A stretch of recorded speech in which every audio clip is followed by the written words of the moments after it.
question un peu banale. Moi, je sais que vous n'étiez pas l'aide du camp de M. le Président à l'époque. Mais est-ce que la présidence ne se résume seulement qu'à la personne physique du président? La présidence n'est-elle pas une institution? Là-bas, vraiment, reprenez la question. La présidence n'est-elle pas une institution, mon colonel? Si, c'était une institution. Hein? Est-ce qu'il n'y a pas de services rattachés à la présidence, comme d'ailleurs votre département? Si, il y avait des services attachés à la présidence. Est-ce que votre rôle, la charge qui vous incombait, ce n'était pas de travailler à la stabilité de l'institution de la présidence? Absolument.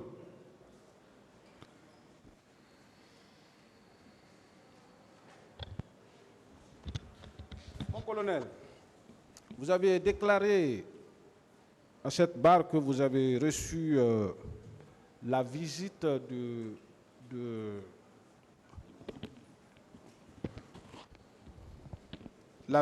la commission d'enquête internationale. Vous confirmez? Oui.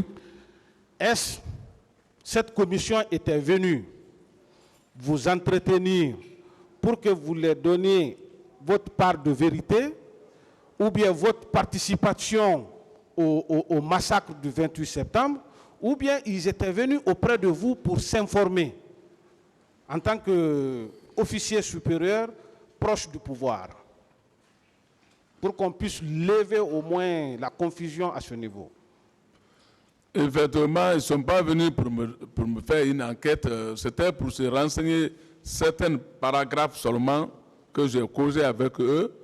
Ce n'était pas une manière de m'attendre. Ils ne sont pas venus pour m'attendre.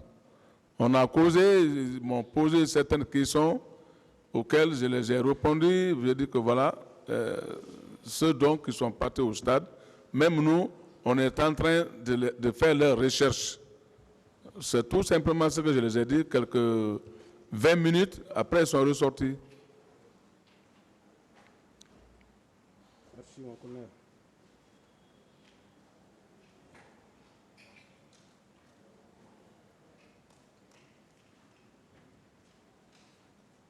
Mon colonel. Oui. Vous êtes revenu de votre mission. Vous êtes arrivé à Bambeto à quelle heure? Bon, plus tard, vers Bambeto, c'était dans les environs de midi 45, comme ça. Midi 45, 13 heures. Oui. C'est ça? Oui. Est-ce que vous saviez, mon colonel,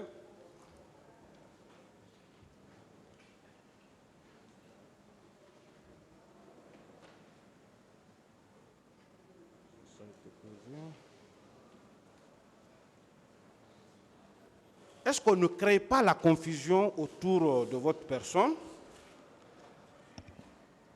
De fait de dire, tantôt on a vu colonel Pivi à Bambeto, tantôt on l'a vu au stade du 28 septembre. Est-ce que cela n'est pas, c'est-à-dire d'une incohérence qui ne dit pas vraiment son nom et qu'on cherche à tout bout de champ pour chercher au moins quelque chose où il faut, hein, où il faut s'en tenir pour vous amener forcément dans cette affaire du 28, mon colonel? Bien sûr, parce que franchement, je ne sais pas. Tantôt on dit Amdalaï, ainsi de suite. Oui. Tantôt on dit autour de Madina, ainsi de suite. Mais je me demande pourquoi. Alors que moi, j'ai des délimitations, c'est au niveau de Bambeto.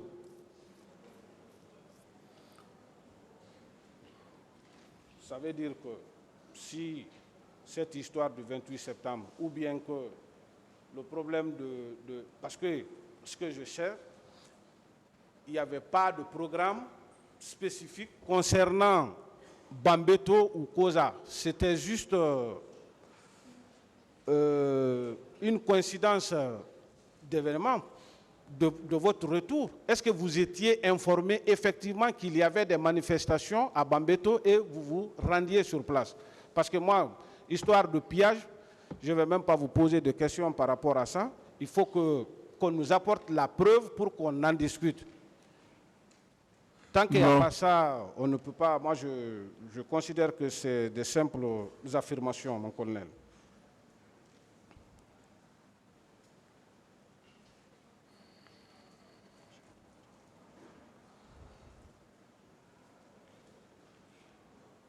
Mon colonel.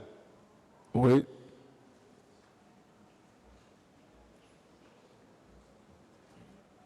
On parle souvent, si vous avez remarqué hier, de conflit de compétences. Est-ce qu'à la lecture de l'ordonnance de renvoi, mon colonel, vous avez entendu ça comme prévention, c'est-à-dire les motifs pour lesquels vous êtes là? Si. C'est-à-dire le conflit de compétences. On dit, Puvis a arrêté, il a fait ceci ou il a fait cela. Mais ce qui vous amène devant ce tribunal, cet auguste tribunal, à la lecture de l'ordonnance de renvoi, est-ce que vous avez une seule fois entendu, à la lecture de cette ordonnance qui vous renvoie ici, que vous êtes là pour des raisons de conflit de compétences? Non. Vous avez entendu cela? Non. La mission, toutes vos missions ne sont pas des missions spécifiques confiées à vous par le président de la République? Moi, si ce n'est pas les différents chefs d'État qui m'envoient en mission, je n'ai jamais fait de mission personnelle.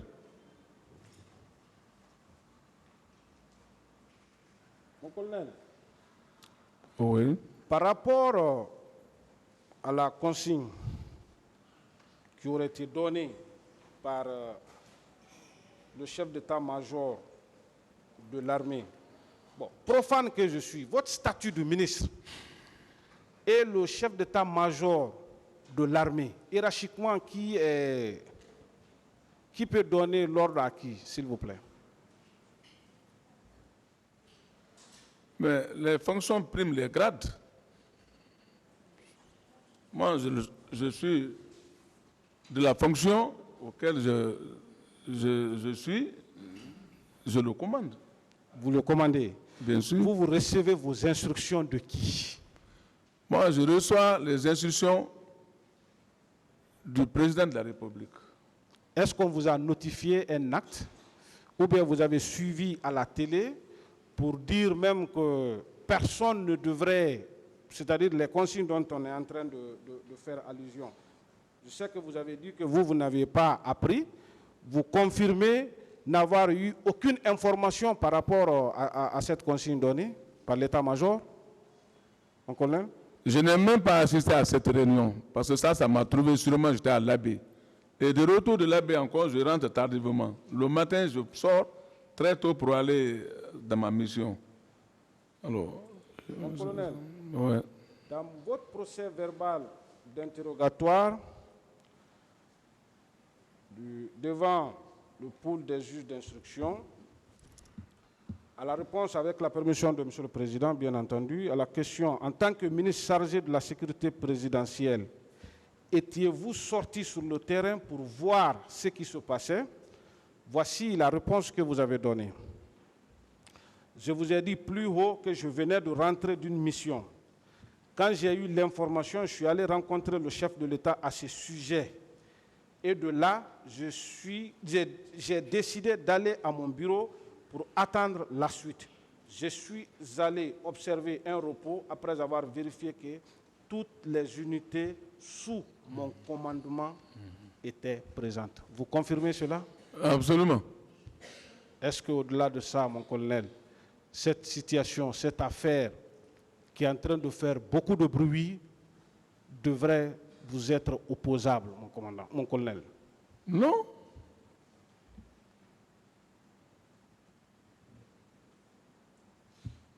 À l'une des questions aussi, on dit quel était le rôle des détachements que vous commandez au camp, en votre qualité de ministre chargé de la sécurité présidentielle. Vous avez répondu ceci. Ces différents détachements avaient pour rôle d'assurer la sécurité du siège et d'accomplir toutes les missions et les interventions ordonnées par le chef de l'État.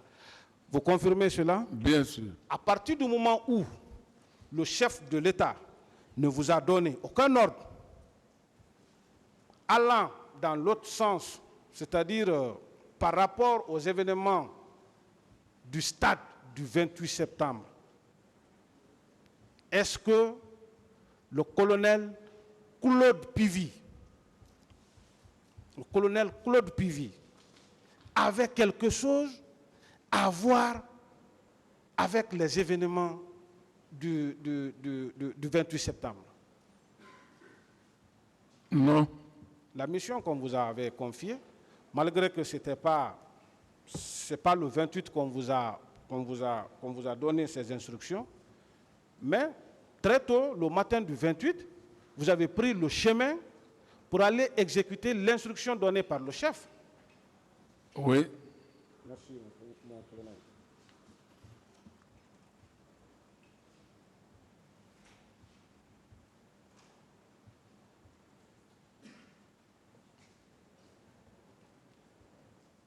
Ça, c'est des questions de précision, mon colonel. Dans votre procès verbal, toujours, mon colonel, lors de votre audition le 28 avril 2011 au Bureau des investigations judiciaires, vous affirmez avoir fait un tour d'horizon le jour des événements en allant à Anko 5, puis au camp Alfayaya en passant par Bambeto. Qu'en dites-vous? Voilà la réponse que vous avez donnée. C'est effectif. En revenant de ma mission de Manéa, j'ai effectivement été mis au courant du mouvement de foule et des événements qui se passaient au stade. Sur mon parcours à Anko 5 et à Bambeto, j'ai trouvé des manifestants que j'ai interpellés au calme et à la retenue, tout en leur intimant de me faire appel en cas d'arrivée de militaires incontrôlés. Sur ce, je suis allé voir le... Bon, vous confirmez, mon colonel? Affirme. Ça veut dire, depuis le début de cette affaire, ça c'est une réponse depuis 28 avril 2011. Ça veut dire que vous êtes resté droit dans vos bottes. Oui ou non? Oui. Est-ce que vous avez besoin, mon colonel, de faire plaisir à quelqu'un dans ce procès? À partir du moment où vous avez été renvoyé, vous êtes incarcéré. Tout ce que cela peut amener, est-ce que vous êtes là pour protéger un individu? Non. Est-ce que vous avez intérêt, mon colonel, Je n'ai à avoir aucun des intérêt. informations à votre niveau, en votre qualité d'officier supérieur? Vous avez servi cette République pendant plus de 3 décennies. Est-ce qu'aujourd'hui, là où vous êtes, devant ce tribunal, vous pouvez avoir des informations liées aux événements du 28 septembre et ne pas déclarer à ce tribunal? Non. Et si vous n'êtes au courant de rien, si vous ne possédez aucune information relative à cette situation, vous pouvez venir aussi pour le simple plaisir des caméras, dire des choses que vous ne saviez pas? Non. Pour terminer avec vous, mon colonel, est-ce que vous avez tiré sur quelqu'un le 28 septembre 2009? Moi, je n'ai jamais tiré, même pas le 28 septembre. Je n'ai jamais tiré sur quelqu'un le 28, même pas le 28 septembre. Est-ce que vous avez violé, il ne serait-ce qu'une seule femme le 28 septembre? Non. Est-ce que vous avez pillé un magasin le 28 septembre? Je n'ai jamais pillé les magasins. Est-ce que vous avez séquestré quelqu'un le 28 septembre? Non. Est-ce que vous avez torturé quelqu'un le 28 septembre? Jamais. Est-ce que vous êtes prêt, mon colonel, tous ceux qui vous accusent, à être confrontés avec eux à cette barre? pour qu'ils vous apportent la preuve de leur accusation? Je suis prêt.